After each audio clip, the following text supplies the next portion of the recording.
नमस्कार, सत श्री अकाल, आदाब। और विगत कक्षा में हम लोग 5 महाद्वीपों का परिचय सीख चुके थे, जिनमें Asia, Africa, north America, south America, Europe और मैंने लास्ट में ऑस्ट्रेलिया का भी जिक्र किया। लास्ट में हमने ऑस्ट्रेलिया का भी जिक्र किया था। इसमें देखिए क्या समस्या है, नो सिग्नल, थोड़ी सी एरर है। पुनः हम लोग अपनी यथास्थिति में वापस आ चुके हैं। तो ऑस्ट्रेलिया तक हम लोगों से परिचय हो चुकी थी। अब हम लोग जानना चाहेंगे अंटार्कटिका और आर्कटिक। ठीक है, तो सबसे पहले हम उसी रूप में आते हैं, इस नया पेज।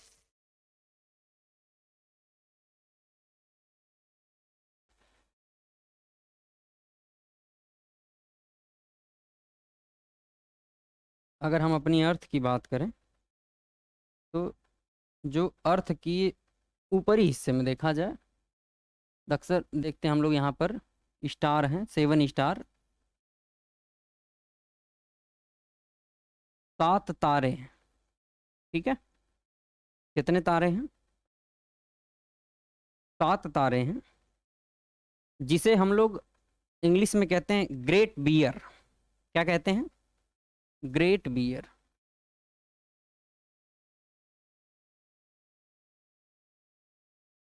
अब बियर मतलब होता क्या है?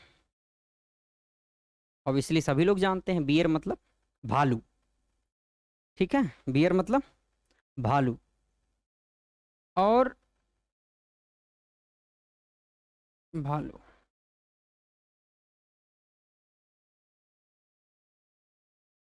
ठीक है, बियर मतलब भालू। और जो ग्रीक भाषा थी, ग्रीक भाषा में भालू को हम लोग कहते हैं आकोटो। क्या कहते हैं? आकोटो। इसको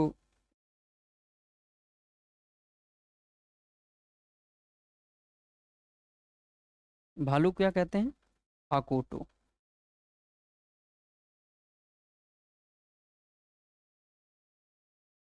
और उसी आकोटो को लेकर हमने इसको क्या किया, इस हिस्से को हमने आकोटो से क्या बना दिया? आर्कटिक। क्या बना दिया? आर्कटिक। और दूसरे, इसका जो विपरीत होता है, किसी का भी कोई चीज विपरीत हो उसे कहते हैं एंटी। तो हमने इसको कहा आर्कटिक, तो हमने कहा एंटी आर्कटिक, फिर अंटार्कटिक होगा। मेरी बातों को समझ पा रहे हैं कि नहीं आप लोग? ग्रीक भाषा थी, ग्रीक भाषा से जो शब्द बना, जो 7 तारे थे उन्हें हम ग्रेट बियर कहते थे। ग्रेट बियर से क्या बना? बियर से हमने क्या लिया? भालू। भालू को क्या कहते थे? लिखा गया है आकोटो। आकाटो से क्या बना? आकोटो से आर्कटिक। इसी का एंटी था तो अंटार्कटिक। मेरी बात समझ पा रहे हैं? ये स्थिति थी। और इस हिसाब से हमारे महाद्वीपों के करके जो नाम थे ये हमको मालूम हुए, पता चले। और इनका जो है सबसे बड़े होने का क्रम देख लें। अगर सबसे बड़े होने के क्रम में देखें तो सबसे पहले स्थान पे कौन है? सबको पता है। सबसे ज्यादा क्षेत्रफल किसका है? सबसे ज्यादा आबादी कहाँ है? जो संख्या निवास करती है सबसे ज्यादा किन क्षेत्रों में करती है? उसको हमने एशिया कहा। क्या रहा? एशिया। एशिया ये हिस्सा हमारा है, तो बड़े आराम से देख सकते हैं, एशिया। ठीक है, दूसरे नंबर पे क्या रहा? एक बड़ी आबादी का क्षेत्र वो भी है, अफ्रीका। पहले पे एशिया, दूसरे पे अफ्रीका।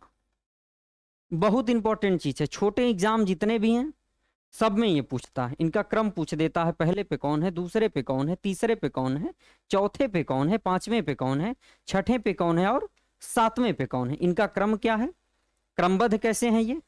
किन प्रकार से हैं, इनको पूछ लेता है। और सबसे बड़ी जानकारी तो हमें ये है कि अगर भूगोल को हम एकदम बेस लेवल से पढ़ रहे हैं, एकदम नॉर्मल लेवल से पढ़ रहे हैं, तो हमको इतनी जानकारी होनी चाहिए कि हमारे कौन से महाद्वीप क्षेत्रफल के दृष्टिकोण से ये किन क्रमों में है। जब हमको ये जानकारी होगी कि हमारे महाद्वीप क्षेत्रफल के क्रमों में किन क्रमों में हैं, तब हमें यहाँ पर पढ़ेंगे वायुमंडल, जलमंडल, स्थल मंडल, जैव मंडल। इतना पढ़ने पर हमारी पूरी पृथ्वी का अध्ययन हो जाएगा। और इन क्रमों में हम एक एक महाद्वीपों को पढ़ेंगे। जैसे कभी हम नॉर्थ अमेरिका पढ़े तो south America, Antarctica, Europe, Asia, Australia, Africa, इनको पढ़ेंगे। तो सर्वप्रथम अभी हम देख रहे थे, पहले नंबर पे कौन है, एशिया, दूसरे पे अफ्रीका, तीसरे पे नॉर्थ अमेरिका, तीसरे पे कौन है, नॉर्थ अमेरिका, चौथे पे साउथ अमेरिका, ठीक है, पांचवें पे अंटार्कटिका, पांचवें पे क्या है, अंटार्कटिका, छठे पे क्या है बताइए आप लोग, छठे पे क्या है, यूरोप, छठे पे यहाँ हमको दिख रहा है, छठे पे यूरोप, ठीक है, और सातवें पे ऑस्ट्रेलिया, सातवें पे क्या है, ऑस्ट्रेलिया। आप लोग देखे होंगे मैं उन्हीं भागों को चिन्हित किया हूं जहां जनसंख्या निवास करती है, क्योंकि अभी हमारा टारगेट ये है कि जहां जनसंख्या निवास करती है उन क्षेत्रों को गहन अध्ययन, गहन का मतलब सिर्फ और इतना कि हमको विद्वान नहीं बनना है, हमको सिर्फ इतना रहे कि हमको नौकरी मिल जाए। विद्वता दिखाना अलग पक्ष है और ज्ञान होना अलग पक्ष है, नौकरी पाना अलग पक्ष है, तीनों तीन टर्म है, ठीक है। कोई जरूरी नहीं है कि जो बहुत बड़ा विद्वान हो वही कंपटीशन बीट करे। आप रूटीन में रेगुलर डेली मेहनत कर रहे हैं, बड़े आराम से कर जाएंगे। थोड़ा सा हो सकता है बहुत तेज नहीं है आप, समय लगे, आपसे सामने वाला ज़्यादा तेज है, पर नौकरी आप वही को मिलेगी। क्यों? क्योंकि आप क्रमबद्ध तरीके से और डेली के रूटीन में आपने अध्ययन किया, ठीक है। बहुत विद्वता के चक्कर में नहीं पड़ते हैं, उतना रहे जितने से हमारा काम चल जाए, जितना पूछे उतना हम बता ले जाएं। जो चार ऑप्शन आ रहे हैं, ठीक है, जो प्रश्न है चार ऑप्शन है, उनमें से हमें उत्तर पता हो, हम करके चले आए, लगभग 80% पेपर का हम करके चले आए, हमको सिलेक्शन मिल जाएगा, हमको कोई नहीं रोक सकता। ओवरऑल सीटों में हमको केवल एक सीट चाहिए, सारी सीट चाहिए नहीं, ठीक है।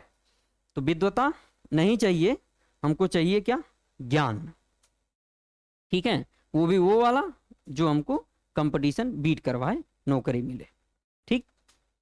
वापस आते हैं, एक बार मैं फिर से दोहराना चाहूँगा आप लोग, पहले नंबर पे एशिया, दूसरे पे अफ्रीका, तीसरे पे नॉर्थ अमेरिका, चौथे पे साउथ अमेरिका, पांचवे पे अंटार्कटिका, छठे पे यूरोप, सातवें पे ऑस्ट्रेलिया। अब हमसे पूछे सबसे बड़ा महाद्वीप, हम बड़े आराम से बता सकते हैं एशिया। सबसे छोटा महाद्वीप ऑस्ट्रेलिया। हमसे कोई पूछे तो अच्छा बताइए तीसरे नंबर का, मान लीजिए तीसरा सबसे बड़ा महाद्वीप, हम बता देंगे आराम से, कोई दिक्कत नहीं, उत्तरी अमेरिका, ठीक है, मेरे हिसाब से आपको याद होगा, ठीक। इतने से आप क्लियर हो चुके हैं, किसी कोई यहाँ तक आपत्ति? हमने 7 महाद्वीपों को, पृथ्वी पे जो 7 महाद्वीप हैं ज्ञात हैं, जो भी हमने अभी जान लिया है, ठीक है।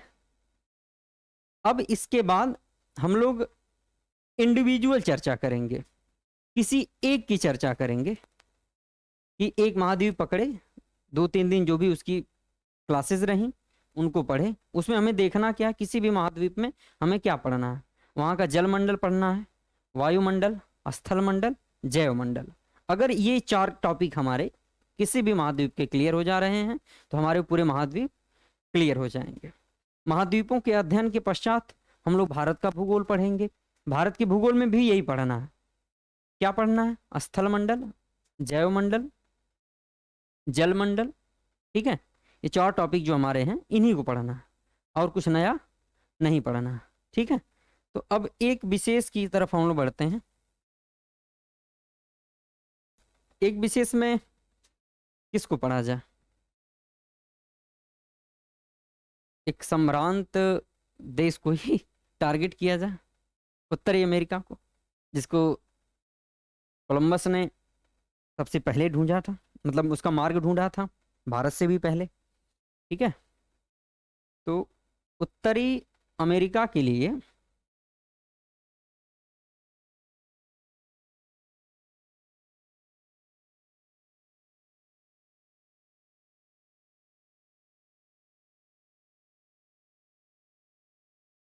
थोड़ी एरर हुई है।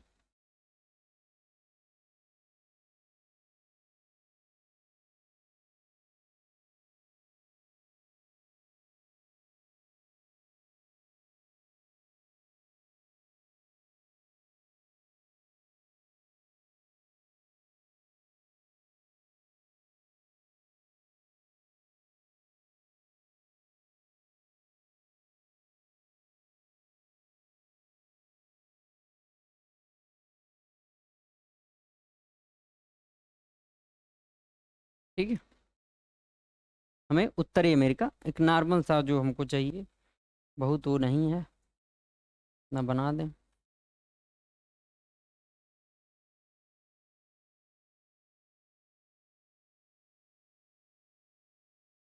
एक मुर्गे की तरह हो गया, मुर्गे की पूंछ।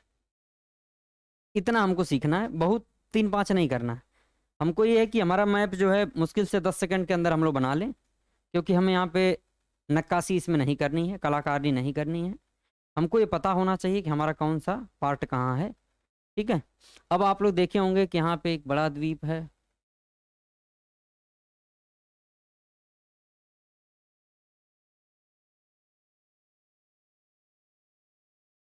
ठीक है, एक बड़ा भूभाग है, यहाँ पे इसको छोड़ दीजिए। यहाँ पे एशिया है, इधर छोड़ दीजिए। और छोटे छोटे यहाँ पे द्वीप हैं, क्यूबा है भाई, कैरिबियन द्वीप है, यहाँ पे हैं कई द्वीप हैं।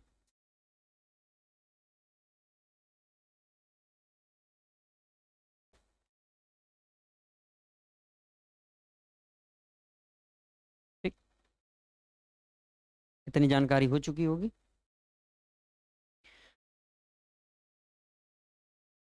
आप लोग हमें बताइए जल्दी से, ये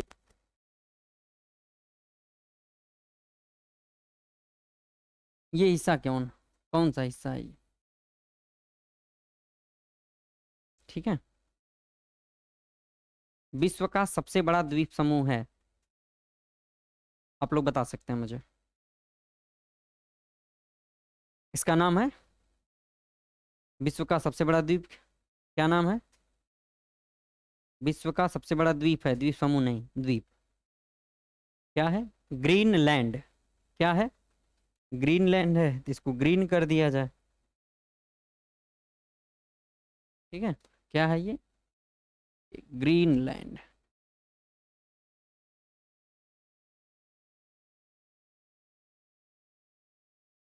ग्रीनलैंड विश्व का सबसे बड़ा द्वीप समूह, ग्रीनलैंड। ठीक, यहाँ पर एक हिस्सा है छूटा हुआ है, ये सब सागर है, इधर भी सागर है। ठीक है, तो यह एक जल संधि है। क्या है? जल संधि। अब हमारे सामने एक नया नाम आया है, जल संधि। तो प्रश्न ये है कि जल संधि होता क्या है? जब नाम आया ही है तो समझना भी जरूरी है। क्या है? जल संधि।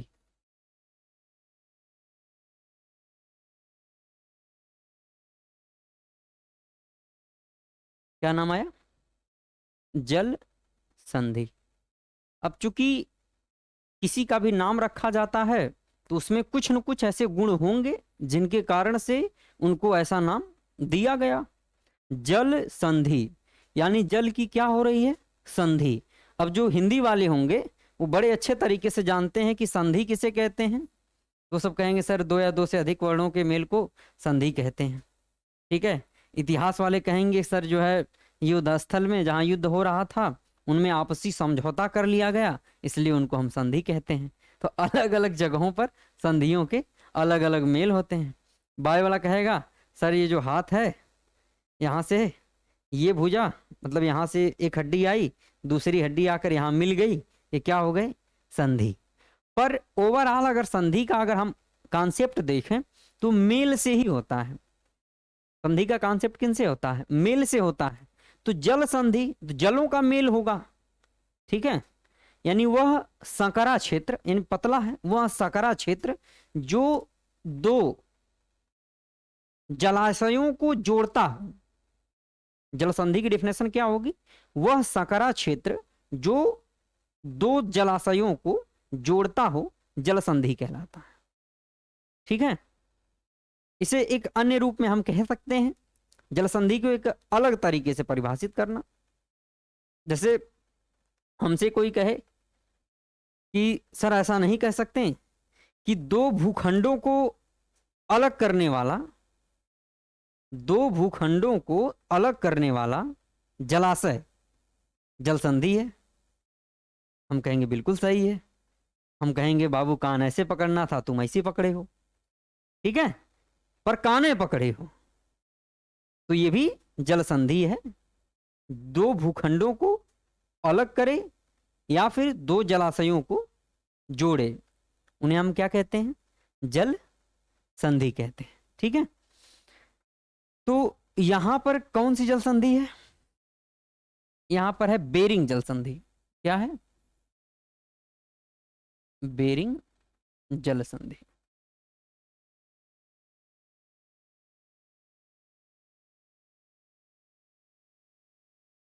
क्या है? बेरिंग जल संधि। मेरी बात समझ में आ रही है?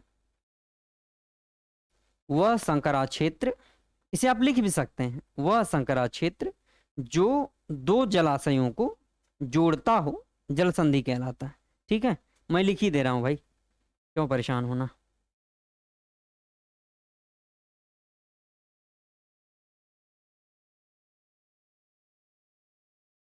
ठीक है, मैं यही लिख दे रहा हूं, जल संधि भी है।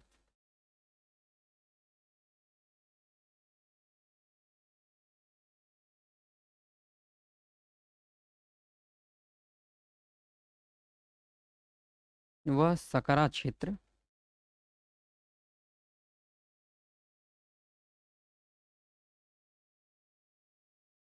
हाँ,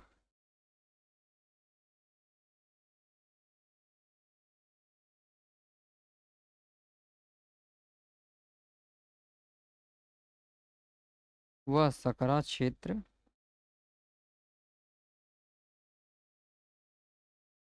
जो दो जलाशयों को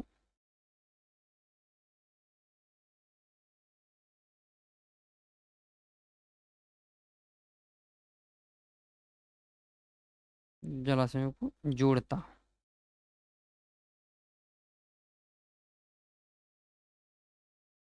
वह सकरा क्षेत्र जो जलाशयों को जोड़ता, ठीक है। समझ में आया? ये चीजें इतनी स्पष्ट होंगी। किसी को कोई दिक्कत? हमने यहाँ पे देखा ग्रीनलैंड है, हमने बेरिंग जल संधि को देखा। यहाँ पे इधर देखिए एशिया है,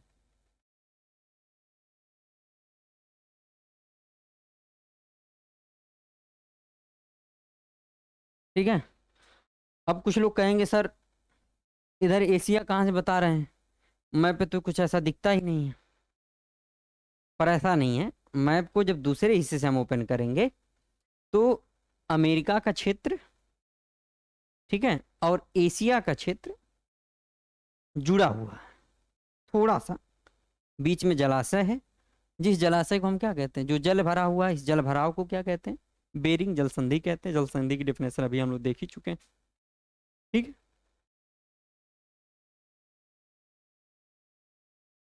किसी कोई आपत्ति? अब आइए कुछ और देखते हैं, ये इतना गहराई वाला भाग क्यों है? यह है हडसन की खाड़ी। क्या है?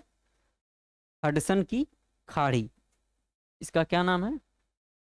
हडसन की खाड़ी।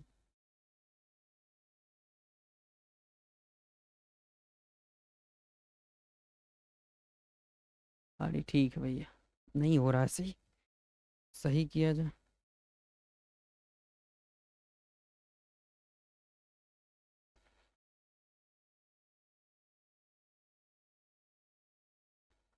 अब इसको बनाना भी पड़ेगा।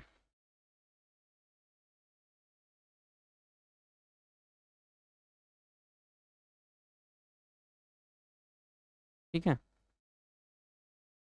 इनको हम लिख दे रहे हैं बाहर, हडसन की खाड़ी।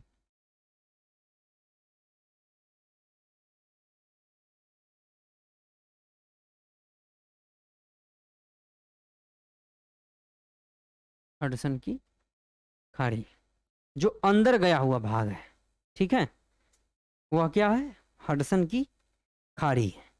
ठीक, ग्रीनलैंड आप देख ही चुके हैं। ठीक, अब हमको ये बताइए कि यहाँ से, इस हिस्से से अगर हम देखें, चेंज करें,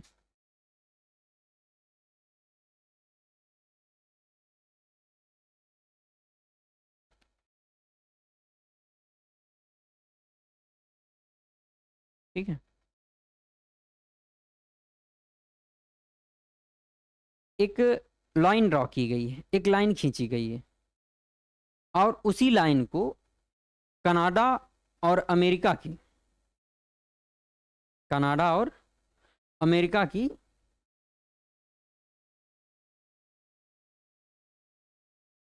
बॉर्डर माना गया है।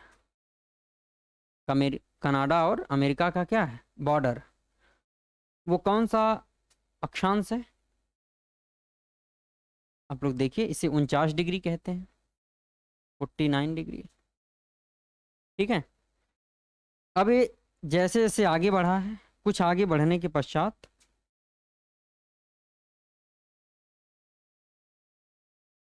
जैसे ही आगे बढ़ा है कुछ दूर तक,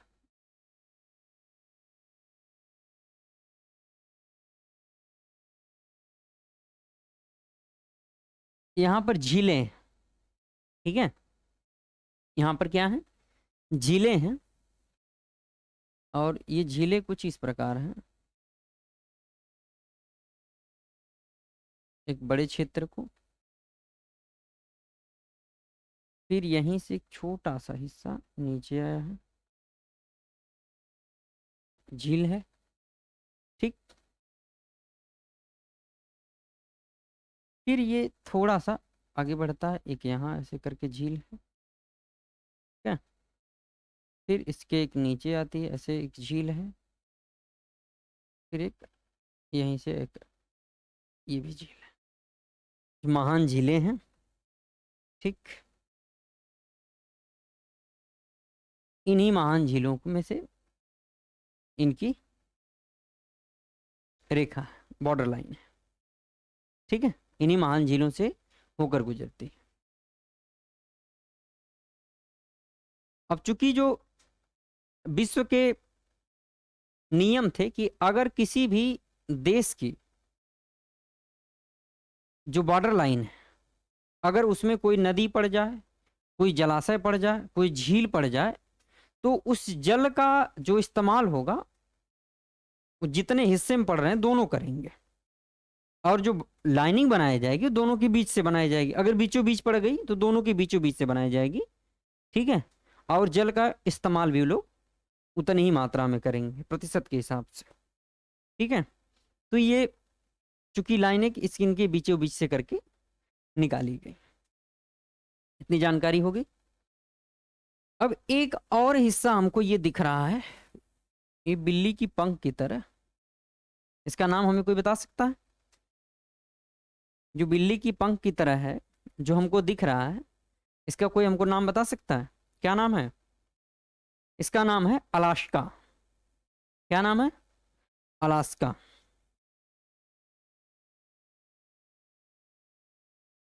ये है अलास्का।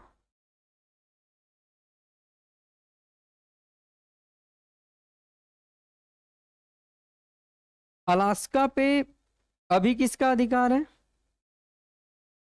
अलास्का पे अभी जो अधिकार है वो अमेरिका का है, पर इस पे अमेरिका का अधिकार पहले नहीं था, अमेरिका ने इसे रूस से खरीदा है। पहले इस पे रूस का अधिकार था, ठीक है, पहले किसका अधिकार था? रूस का था। रूस ने अमेरिका को इसे बेच दिया, और जैसे ही इसने अमेरिका को बेचा, अमेरिका वालों ने यहाँ पे क्या खोज लिया? तेल, तेल के बड़े बड़े भंडार, ठीक है, तेल के क्या ढूंढ लिए? भंडार, यहाँ पे संरक्षित है तेल, और आज बेचकर रूस उसे पछता रहा है कि यार हमने ऐसा क्यों बेच दिया। उसके अंदर क्या निकले? तेल के भंडार निकले, जो हम वैश्विक स्तर पे इसका व्यापार कर सकते थे, उद्योगों में हमें इसकी मदद मिलती, परंतु जब बेच दिया तो बेच दिया। तो चूंकि जो अमेरिका है, अमेरिका के 48 राज्य ही मुख्य भूमि पर हैं, अमेरिका के 48 स्टेट ही मुख्य भूमि पर हैं। 2 ऐसे स्टेट हैं जो उसकी मुख्य भूमि पर नहीं है। यानी अमेरिका में कुल स्टेटों की संख्या कितनी? अमेरिका में कुल स्टेट जो हैं वो 50 है। अमेरिका 50 स्टेट से, 50 राज्यों से मिलकर बना है, ठीक है, और जिसके 2 ऐसे राज्य हैं जो इसकी मुख्य भूमि पर न होकर कहीं और हैं। तो 49वें राज्य के रूप में कौन बना? अलास्का। 49वां राज्य क्या रहा? ये कह सकते 49वां राज्य अलास्का रहा। और एक राज्य इसका द्वीप है। क्या है? द्वीप है। मैं यहां बना दे रहा हूं उसे, यूं समझ लीजिए, ये द्वीप है। इसका मुझे कोई नाम बताए, क्या नाम है? हवाई। क्या नाम है? हवाई द्वीप।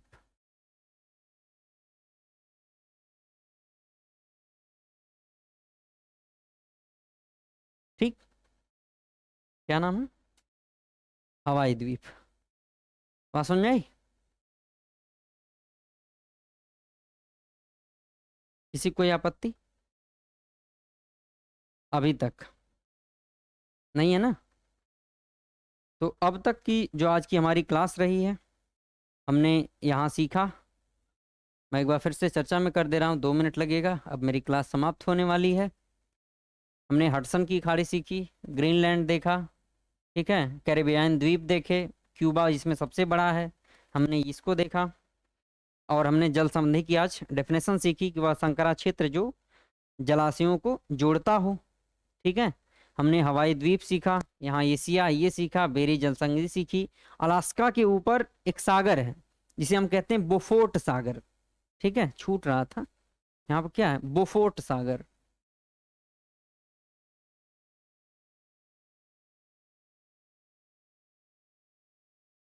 ठीक, अलास्का के तुरंत ऊपर है बोफोर्ट सागर, हमने इसको सीखा, ठीक है।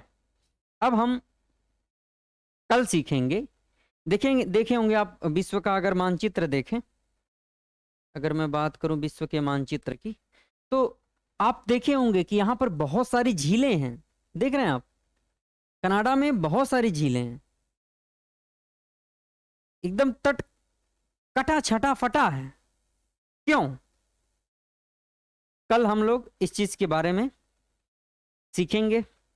और अब तक जो बड़े मजेदार क्लासों के रूप में लेते रहा, मतलब किसी भी तरह करके, आप लोग पढ़ते समय अपने पास एक एटलस रखिए, सॉरी एक एटलस रखिए। एटलस ऑक्सफोर्ड की हो सकती है, स्टूडेंट एटलस हो सकती है, या खान सर ने एक एटलस निकाली है, आप उसे रख सकते हैं अपने पास, ठीक है। एटलस कोई भी हो, हिंदी में हो, इंग्लिश में है, ये मैटर नहीं करता है, आपके पास एक एटलस होनी चाहिए, ठीक है। तो अभी हमने आज ये सारी चीज़ों को यथाशक्ति जितना हो पाया मुझसे मैंने बताया, मैंने भी सीखा, आपने भी सीखा, ठीक है। नमस्कार।